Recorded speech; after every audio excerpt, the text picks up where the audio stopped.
Award जो कि piece कायम करने में ही बिल्कुल नाकाम साबित हुए निपुण जी।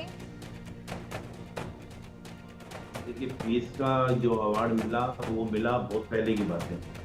उस बीच में इनकी राजनीतिक महत्वाकांक्षाएं इतनी ज्यादा थी कि मैं बांग्लादेश को रूल करूं, बांग्लादेश को चलाऊं।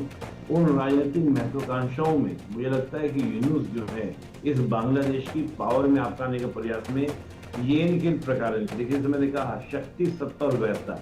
आपने अपनी लेजिटिमेटी पे फोकस नहीं किया कि आपको लेजिटिमेटी मिले, वैधता मिले। नहीं तो होता ये कि वाकई में अगर ये पीस के समर्थक वाले व्यक्ति थे तो जब इनको सरकार में डाल दिया गया था तो ये सबसे पहले करते कि मैं इलेक्शन करवाऊंगा और इलेक्शन के माध्यम से सरकार को चुनी जाएगी। उसके बाद हम लोग देखेंगे कि किसको जनता चुनना चाहे। भले ही ये खुद को ही चुनवा लेते, खुद का इलेक्शन करवा लेते, खुद को ज्यादा प्रमोट कर पाते। मुझे लगता है कि माहौल था भी ऐसा कि शायद इनको मिल पाती, लेकिन मुझे लगता है कि उन्होंने वो मौका चूक लिया। आज वो कहते हैं कि पहले मैं कॉन्स्टिट्यूशनल रिफॉर्म्स करूंगा। जो नहीद इस्लाम, उनका कहना ये है कि भाई अगर हमने जो परिवर्तन किया था वो परिवर्तन सरकार का नहीं, हमने व्यवस्था का परिवर्तन किया था। और व्यवस्था का परिवर्तन का मतलब है कि पहले संवैधानिक संशोधन होने चाहिए, संवैधानिक सुधार होने चाहिए, उसके बाद आपका पावर में आनी चाहिए, चुनाव होने चाहिए। अब ये जो नहीद इस्लाम का कहना ये है, जो एनएसपी पार्टी के लीडर है, जो मिलकर आए, जो कह रहे हैं कि मैं सर से मिलकर आया। सर कौन? मोहम्मद यूनुस। और मोहम्मद यूनुस से मिलकर आने के बाद उन्होंने कहा कि मेरे से काम करना बड़ा मुश्किल हो रहा है, मैं रिजाइन देना चाहता हूँ। तो जो ये नाहिद इस्लाम इस बात को बोल रहा है कि वहां पर सरकार का काम करना मुश्किल हो रहा है, संवैधानिक सुधार। लेकिन प्रश्न ये है कि संवैधानिक सुधार कौन करेगा? जनता की चुनी हुई सरकार करेगी या तुम्हारे द्वारा कुछ उपद्रवियों के द्वारा बिठाई हुई सरकार करेगी? निश्चित रूप से ये कहेंगे कि जनता तय करेगी कि वो कैसे करना चाहिए, कैसे नहीं।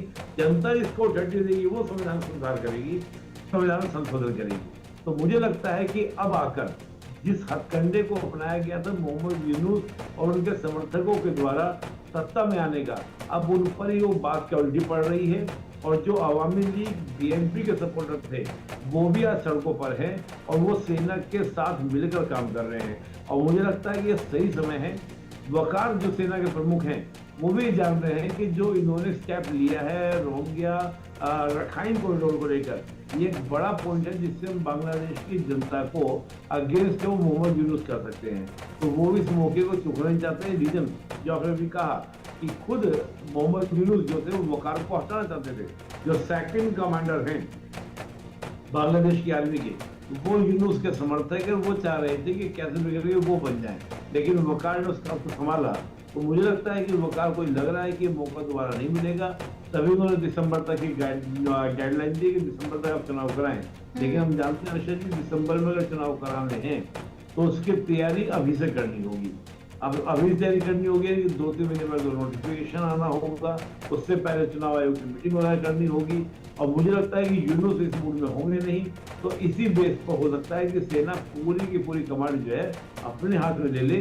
और मुझे लगता है कि ये भारत के पक्ष में भी होगा, क्योंकि मुझे याद है वकार का जब मैं इंटरव्यू सुन रहा था पिछला, उस इंटरव्यू में ये कहा था कि हम एक पड़ोसी हैं।